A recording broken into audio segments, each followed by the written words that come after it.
Good morning dear friends. तो मैं साहिल सिंह टैरिनी फिर से एक नए सेशन के साथ, जो आपको टॉपिक अपने स्क्रीन पे दिख रहा होगा, वाइगॉट्स्की थ्योरी के साथ फिर से आपका हार्दिक स्वागत करता हूँ। ये आपका अपना चैनल SSTC है, जो आपके लिए हमेशा तत्पर रहता है। तो ये हमारा सेशन है बीएड का, ये वाइगॉट्स्की थ्योरी।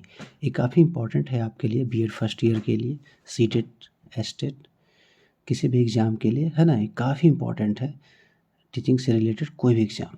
तो मैं बिना देर के स्टार्ट करता हूँ। वाइगॉट्स्की के बारे में कुछ बताना चाहता हूँ। तो वाइगॉट्स्की का आपको स्क्रीन पे दिख भी रहा होगा। वाइगॉट्स्की का पूरा नाम है आपका लीव सिमोनोविच वाइगॉट्स्की। लीव सिमोनोविच वाइगॉट्स्की, जिनका जन्म कब हुआ था? 19 नवंबर 1896 को ओरेसा, और उसी साम्राज्य, अब यह बेलारूस में है। एक्चुअली 1990 में क्या था, 1990 में USSR में ही बेलारूस आता था और काफ़ी सारे कंट्री आते थे। लेकिन 1991 में क्या हुआ, USSR का में सोवियत संघ का विखंडन हो गया, और विखंडन के थ्रू क्या हो गया कि ये सिर्फ रूस बचा। 1991 की बात है। अब वाइगॉट्स्की साहब ने आखिर क्या बोला, इसके बारे में थोड़ा हम लोग चर्चा कर लें, और वाइगॉट्स्की, है ना, साहब के बारे में थोड़ा सा जानकारी प्राप्त करें। तो वाइगॉट्स्की क्या थे? एक विचारक थे, जिन्होंने पूर्व सोवियत संघ के पहले दशकों के दौरान काम किया था। ज्ञान निर्माण की प्रक्रिया के संदर्भ में उनका विचार था कि बच्चे व्यावहारिक अनुभव के माध्यम से सीखते हैं, जैसा कि पियाजे ने सुझाव दिया था। परंतु पियाजे ने जहां अपने संज्ञानात्मक विकास के सिद्धांत में बच्चों द्वारा वातावरण को स्वतंत्र रूप से खोजबीन करके संज्ञानात्मक विकास की प्रक्रिया पर बल डाला तथा परिपक्वता, है ना, मैच्योरेशन परिपक्वता को भी महत्वपूर्ण माना था। जिन पियाजे ने क्या बोला कि संज्ञानात्मक विकास की प्रक्रिया पर बल डाला, किंतु वाइगॉट्स्की ने क्या किया? सामाजिक सांस्कृतिक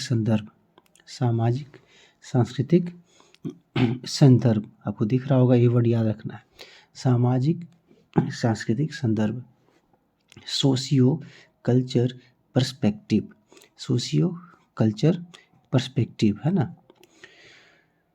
को महत्वपूर्ण माना और इसी पे जोर दिया। उन्होंने बच्चों के संज्ञानात्मक विकास, सामाजिक कारकों एवं भाषा को महत्वपूर्ण बताया। इसी कारण प्रायः उनके संज्ञानात्मक विकास के सिद्धांत को सामाजिक सांस्कृतिक सिद्धांत भी कहा जाता है। पियाजे ने यह स्पष्ट किया था कि बच्चों के संज्ञानात्मक विकास में संस्कृति तथा शिक्षा की भूमिका महत्वपूर्ण नहीं होती, किंतु वाइगॉट्स्की ने इसे स्वीकृत करते हुए कहा कि हकीकत में ऐसा नहीं है, और बच्चे जिस उम्र में भी किसी संज्ञानात्मक कौशल को सीखते हैं, उन पर इस बात का अधिक प्रभाव पड़ता है कि क्या संस्कृति से उन्हें संगत सूचना तथा निर्देश प्राप्त हो रहा है या नहीं। वाइगॉट्स्की ने यह बताया कि सचमुच में संज्ञानात्मक विकास या ज्ञान निर्माण की प्रक्रिया एक अंतर्वैयक्तिक सामाजिक परिस्थिति से संपन्न होती है, जिसमें बच्चों को अपने वास्तविक विकास के अंतर, लेवल ऑफ एक्चुअल डेवलपमेंट, अर्थात जहाँ तक वे बिना किसी मदद के अपने ही कोई कार्य कर सकते हैं, से अलग, तथा उनके संभाव्य विकास के स्तर, अर्थात जिसे वे सार्थक एवं महत्वपूर्ण व्यक्तियों की सहायता से प्राप्त करने में सक्षम है। वाइगॉट्स्की साहब ने और क्या बताया, मतलब आप बोल सकते हैं कि वाइगॉट्स्की के अनुसार बालक जिस आयु में भी कोई संज्ञानात्मक कौशल सीखते हैं, उनका अधिगम इस बात पर निर्भर करता है कि उनकी संस्कृति में वह कौशल कितना स्वीकार्य है। उनके मतानुसार संज्ञानात्मक विकास एक अंतर्वैयक्तिक सामाजिक परिस्थितियों में संभव होता है। वाइगॉट्स्की साहब का, है ना, बालक के हर प्रकार के विकास में उनके समाज का विशेष योगदान है। इस सेंटेंस को आप सुने। वाइगॉट्स्की साहब ने क्या बताया कि बालक के हर प्रकार के विकास में उनके समाज का क्या है? विशेष योगदान है। वाइगॉट्स्की साहब ने भी बताया कि समाज से घुलते मिलने, है ना, समाज से घुलने मिलने के फलस्वरूप ही उसमें विभिन्न प्रकार का विकास होता है। समाज में उसे जिस प्रकार की सुविधाएं उपलब्ध होंगी, उसका विकास भी उसी प्रकार का होगा। जन्म के समय जन्म के समय शिशु का व्यवहार सामाजिकता से काफ़ी दूर होता है, वो तो उदासीन होता है। वह अत्यधिक स्वार्थी होता है, उसे केवल अपनी शारीरिक आवश्यकताओं की पूर्ति करने की ललक होती है। सिंपल सी बात है, कोई भी बच्चा किसी भी चीज़ को चाहेगा, है ना? उसका उसमें कभी योगदान नहीं होगा कि मैं उसे रिटर्न करूँ, सिर्फ़ उसे इनपुट चाहिए। जो उसके लगेगा कि उसे कुछ करने में मज़ा आता है, तो वो करना चाहेगा। दूसरों के हित चिंतन की वह कुछ भी परवाह नहीं करता, कभी भी नहीं सोच सकता दूसरों के लिए, क्योंकि उसमें समझ ही नहीं होती। वह इस आयु में गुड्डे, गुड़ियों, खिलौने, मूर्ति आदि निर्जीव पदार्थों तथा पशु, पक्षी, मनुष्य आदि सजीव प्राणियों में कोई अंतर नहीं समझ पाता। इसके पहले मैं आपको एक करता हूँ, आप इसका स्क्रीनशॉट ले लें। ये जो पीडीएफ फाइल है, सबसे पहले इसका स्क्रीनशॉट ले लें, आपको दिख रहा होगा स्क्रीन पे।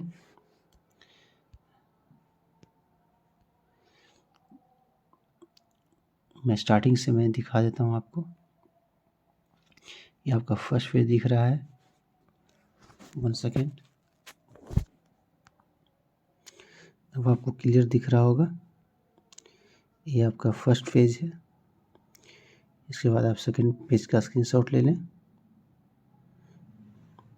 इसके बाद आप थर्ड पेज है आपका, उसके बाद आप देख सकते हो, थोड़ा सा मैं और कर लेता हूँ जो। उसके बाद आप देख सकते हो ये 4 पेज है, 5th पेज, 6 पेज, 7। ओके, मैं फिर से एक बार आपको दिखा देता हूँ। फर्स्ट, सेकेंड, थर्ड, फोर्थ, ये आपका 5th हो गया, ये आपका 6 हो गया जिसका स्क्रीनशॉट ले लें, और लास्ट में आपका 7 हो गया। अब मैं इसके बारे में जो समझा रहा था उसको कंटिन्यू रखूँगा। ओके, हाँ, तो वाइगोत्स्की साहब ने क्या बोला कि जो इस आयु में बच्चे लोग क्या करते हैं, गुड्डे, गुड़ियों, खिलौने आदि का क्या करते हैं, वो खेल खेलने में ज़्यादा भरोसा रखते हैं। बाल्यावस्था बच्चों के बारे में और मैं बताना चाह रहा हूँ। एक शब्द मेरे हैं, किंतु ये जो अनुभव है लीव सिवनोविच साहब का है। शिशु के सामाजिक संपर्क का दायरा बहुत ही सीमित होता है, अतः सामाजिक विकास के दृष्टिकोण से उनसे बहुत आशा नहीं की जा सकती।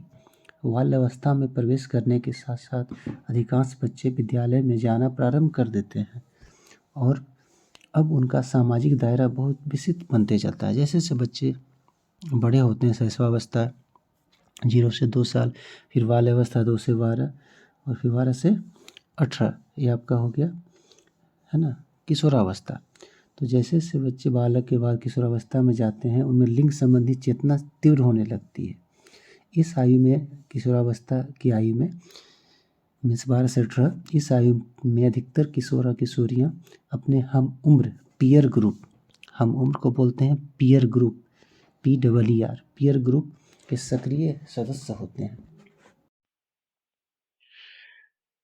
बाल्यावस्था के बाद क्या होता है, ये तो सब चले गए। किशोर किशोरियाँ जो हम उम्र हैं उनमें वो ज़्यादा इंटरेस्ट रखते हैं। और क्या होता है इसमें, इस समूह के प्रति उत्पन्न भावना अब केवल टोली या समूह विशेष तक ही सीमित नहीं रहती, बल्कि अब विद्यालय, समुदाय, प्रांत और राष्ट्र तक व्यापक बन जाती है। सहानुभूति, सहयोग, सद्भावना, परोपकार और त्याग का अद्भुत कोरिलेशन इस अवस्था में देखने को मिलता है। मतलब वो सामाजिक काम में जुट जाते हैं। किशोरावस्था संवेगों की तीव्र अभिव्यक्ति की अवस्था भी है। इस अवस्था में विशिष्ट रुचियों और सामाजिक संपर्क का क्षेत्र भी अत्यधिक विकसित होता है। वाइगोत्स्की के सामाजिक विकास के सिद्धांत का निहितार्थ है सहयोगात्मक समस्या समाधान, अर्थात बच्चे अपने शिक्षक के निर्देशानुसार अपने साथियों की सहायता से उन समस्याओं का समाधान कर पाते हैं जिन्हें उन्होंने अपनी कक्षा में देखा है।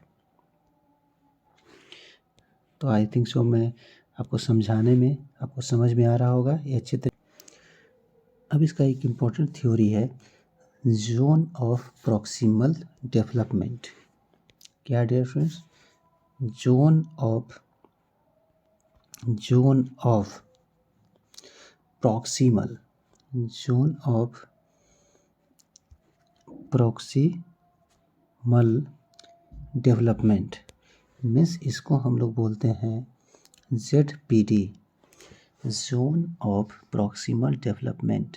इसे क्या बोला था? ZPD। इसको हिंदी में बोलेंगे, we can speak in Hindi, समीपस्थ विकास का सिद्धांत। क्या बोलेंगे डियर फ्रेंड्स? समीपस्थ विकास का सिद्धांत, इन इंग्लिश ZPD। अब ये क्या होता है इसके बारे में थोड़ा देख लें।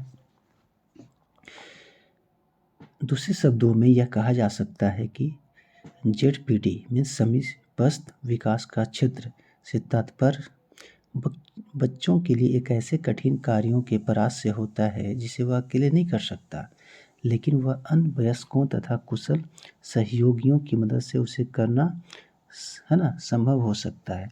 मतलब हेल्प, किसी बच्चे को कोई हेल्प कर रहा है ना। वाइगोस्की ने इस प्रश्न पर विचार किया है कि वयस्कों के साथ की गई सामाजिक अंतःक्रिया किस तरह से बच्चों में संज्ञानात्मक विकास में मदद करती है।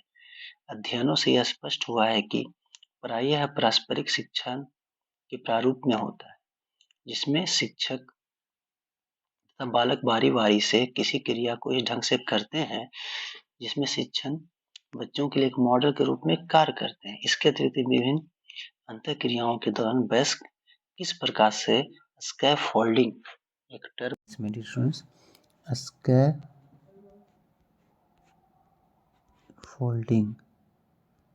स्कैफोल्डिंग, इसको याद रखेंगे, SCAFFOLDING, स्कैफोल्डिंग की प्रक्रिया द्वारा ज्ञान सृजन तथा पहुंच जाते हैं।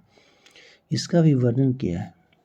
स्कैफोल्डिंग क्या होता है ना, किसी की हेल्प करना होता है। तो मैं इसको और अच्छी तरीके से आपको समझाने की कोशिश करता हूँ। जैसे कि मैं एक उदाहरण देता हूँ आपको तो ज़्यादा समझ में आएगा। वाइगोस्की के अनुसार क्या होता है कि बालक के वास्तविक विकास के स्तर है ना, बालक के वास्तविक विकास के स्तर जहाँ वे बिना किसी की मदद के, तो वास्तविक विकास का स्तर क्या हो जाएगा? Level of actual development. मतलब कोई भी बच्चा का जो ऐसा परिस्थिति आता है जिसमें उसका रियल डेवलपमेंट होता है, जहाँ वे बिना किसी की मदद से, जिसमें उसकी कोई मदद नहीं होती है ना, बिना किसी की मदद के कार्य कर सकते हैं, की पहचान की जाती है। मतलब उसका पता चलता है कि यही उसका लेवल ऑफ एक्चुअल डेवलपमेंट है ना। इसको ध्यान रखेंगे, लेवल ऑफ एक्चुअल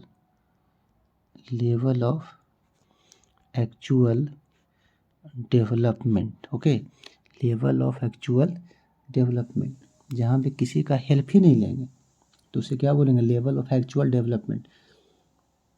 अब आगे हम लोग करेंगे। फिर बालक को उसके संभाव्य विकास के स्तर तक ले जाने का प्रयास किया जाता है। ये तो हो गया एक्चुअल जो बालक कर सकता है। अब यहाँ से वो आगे बढ़ेगा। आगे बढ़ने का मतलब वो कितना सीख सकता है ना, कितना उसमें संभावना है, means level of potential development. Level of potential development, पहले बच्चे का क्या हुआ, यहाँ से हम लोग समझेंगे लेवल ऑफ एक्चुअल डेवलपमेंट। यहाँ तक वो बच्चा बिना किसी की मदद के वो सीख रहा है, उसका अपना इंटरनल पोटेंशियल है। इसके बाद उसको जब हेल्प किया जाएगा मतलब वो कितना आगे तक पहुँच सकता है, इसको बोलेंगे हम लोग लेवल ऑफ पोटेंशियल डेवलपमेंट। कितना उसके पास पोटेंशियल है। पहले हो गया लेवल ऑफ एक्चुअल डेवलपमेंट, फिर हो गया लेवल ऑफ पोटेंशियल डेवलपमेंट तक ले जाने का प्रयास किया जाता है, जहां वह योग्य एवं महत्वपूर्ण व्यक्तियों के सहारे पहुंच सकता है। इन दोनों स्तरों के अंतर को वाइगोस्की ने समीपस्थ विकास का क्षेत्र का नाम दिया। अब ये दोनों के बीच जो हुआ इसी को वाइगोस्की ने क्या बोला? ZPD बोला। क्या बोला डियर फ्रेंड्स? ZPD बोला। सबसे पहले किसी भी बालक में बिना किसी मदद कि वो इस है ना सीखता है, मतलब वो वास्तविक विकास का स्तर है, उसको बोलते हैं लेवल ऑफ एक्चुअल डेवलपमेंट। देखिए मैं बार बार रिपीट कर रहा हूँ, लेवल ऑफ एक्चुअल डेवलपमेंट, वास्तविक विकास का स्तर, जहाँ पे बिना किसी की मदद के कार्य कर सकते हैं की पहचान की जाती है। फिर बालक को उसके वो कितना सीख सकता है, कितना संभावना है उसके सीखने के लिए, है ना, तो वो हो जाएगा आपका लेवल ऑफ पोटेंशियल डेवलपमेंट। अब बच्चा हेल्प बिना मदद के सीखा, अब ऐसा नहीं कि उसको बहुत ज़्यादा उस पर आप बर्डन दे दोगे, लोड दे दोगे तो क्या होगा, वो नहीं सीख पाएगा। मतलब इसमें जितना सीखने का है पोटेंशियल है, ठीक है। अब यहाँ पे देखेंगे, ये दोनों आप लेवल समझ गए होंगे, तक ले जाने का प्रयास किया जाता है जहाँ वे किसी, और अब यहाँ से जब यहाँ आएगा तो यहाँ पे उसको किसी की मदद लेनी पड़ेगी, सिंपल सी बात है। तो इन दोनों स्तरों के अंतर को, ये दोनों जो डिफरेंस हुआ, इसी को वाइगोस्की ने क्या कहा, zone of proximal development, ZPD। I think आपको समझ में अब आ रहा होगा। इसी को क्या बोलेंगे हम लोग, जोन ऑफ, ओके, तो जोनल प्रॉक्सिमल डेवलपमेंट, मतलब एक हो गया आपका एक्चुअल डेवलपमेंट, क्या हुआ डियर फ्रेंड्स, आपका एक्चुअल डेवलपमेंट है ना।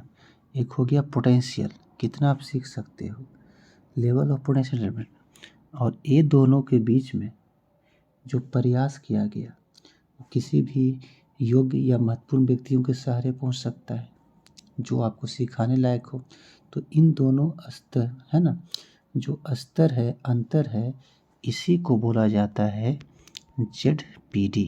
इसी को बोलता है ZPD, zone of proximal development. अब इसका देखिए उदाहरण मैं देता हूँ, जैसे कि कोई दो बालक है, एक है A और दूसरा है B, तो ये दोनों क्या हैं, समायोजन की समस्याओं का समाधान नहीं कर पा रहे हैं। ये दोनों से क्या हो रहा है, कोई प्रॉब्लम इनके पास है और इसकी समस्या का वो सॉल्व नहीं कर पा रहे हैं। अब क्या है कि दोनों को हेल्प किया गया, है ना, दोनों को क्या किया गया, हेल्प किया गया, लेकिन ये हुआ कि ए इन सब के बावजूद संयोजन नहीं कर पाया, मतलब बी सीख लिया और ए सीख नहीं पाया।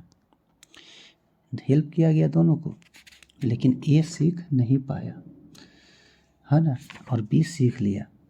तो क्या यह कहना उचित नहीं होगा कि ए और बी दोनों का संज्ञानात्मक विकास बराबर है, ये दोनों का कभी विकास बराबर हो ही नहीं सकता है। तो वाइगोत्स्की के अनुसार दोनों बालक के समीपस्थ विकास के क्षेत्र में अंतर है, दोनों में अंतर है। इसका एक्चुअल और इसका एक्चुअल है, इसका पोटेंशियल जितना वो सीख सकता है, तो बी तो सीख लिया लेकिन ए सीख नहीं पाया, मतलब है ना, ये दोनों में क्या है, समीपस्थ विकास के क्षेत्र में अंतर है।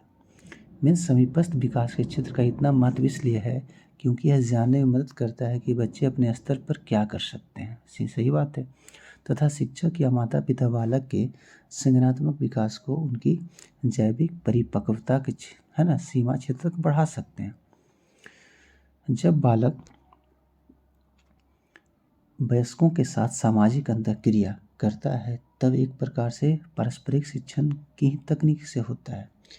यहाँ शिक्षक और बालक किसी क्रिया को क्रमानुसार करते हैं और शिक्षक बालक के लिए एक आदर्श होता है जिसका बालक अनुसरण करता है। इन सारी अंतःक्रियाओं में शिक्षक बालक के लिए एक स्कैफोल्डिंग की तरह कार्य करता है। स्कैफोल्डिंग मैंने पहले ही आपको बता दिया, स्कैफोल्डिंग, स्कैफोल्डिंग क्या होता है ना, मैं फिर से रिपीट कर देता हूँ ताकि आपको समस्या ना हो। वाइगोत्स्की क्या है ये तो आप समझ रहे होंगे कि सामाजिक सांस्कृतिक सिद्धांत का एक भाग है ना। क्या है, सामाजिक सांस्कृतिक सिद्धांत का यह भाग आपका क्या है, ZPD। इसके अंतर्गत वाइगोत्स्की ने एक कॉन्सेप्ट दिया जिसका नाम था स्कैफोल्डिंग। और जो स्कैफोल्डिंग का मतलब आप समझ सकते हैं, सपोर्ट। क्या होता है डियर स्टूडेंट्स, इसी को हम क्या बोलते हैं, सपोर्ट। सपोर्ट मीन्स क्या होता है, सहारा देना। क्या होता है, सहारा देना। जब बच्चा किसी समस्या के समाधान के लिए किसी वयस्क या साथी के मार्गदर्शन की उपस्थिति में कार्य करता है, वह प्रक्रिया स्कैफोल्डिंग कहलाती है। आप समझ रहे होंगे कि बच्चे को जो आपका एक्चुअल डेवलपमेंट था, है ना, फिर से मैं रिपीट कर रहा हूँ, जो बच्चे का क्या था, एक्चुअल डेवलपमेंट, है ना, जिसको हम लोगों ने बोला था लेवल ऑफ एक्चुअल डेवलपमेंट, और एक था लेवल ऑफ पोटेंशियल, कि बच्चा कितना सीख सकता है। तो इसके बीच में जो हेल्पर था, जो मदद किया, जो क्या किया, मदद किया इसको सिखाने में, ओके। तो जब सिखाने में जो मदद किया, तो उसी को हम बोलते हैं स्कैफोल्डिंग। क्या बोलते हैं डियर फ्रेंड्स, स्कैफोल्डिंग बोलते हैं। और स्कैफोल्डिंग का मतलब ही होता है सपोर्ट, सहारा देना। तो आप देख रहे होंगे कि वाइगोत्स्की से रिलेटेड मैंने आपको लगभग हर तरीके से आपको समझाने की कोशिश की। तो इससे आप वीडियो को बार बार सुने, ऑडियो को, है ना, सुने, देखें, तो और जो आपका जो कॉन्सेप्ट है वो और भी धीरे धीरे क्लियर होगा। एक बार में थोड़ा होगा, एक फिर दूसरी बार में और ही बढ़ेगा, तो ऐसे ऐसे और बढ़ते जाएगा। तो आई थिंक सो मैंने आपको समझाने में जितना था मैंने एफर्ट लगाया। अब इसका फिर से मैं आपको स्क्रीनशॉट लेने के लिए बोल रहा हूँ। ये आपका फर्स्ट पेज है, आप देख सकते हैं। ये आपका सेकंड पेज है, इसका आप स्क्रीनशॉट ले लें। ये आपका थर्ड पेज हो गया। This one is fourth page, and this one is sixth page, fifth and sixth page, zone of proximal development, and last one 7। तो इसी के साथ मैं अब साहिल सिंह आपसे विदा लेना चाहता हूँ। तब तक के लिए अपना ध्यान रखें, अपने फैमिली का ख्याल रखें और हमेशा सतर्क रहें। मेरा वीडियो और ऑडियो आते रहेगा, उसको ध्यान से देखें। Okay, and best of luck.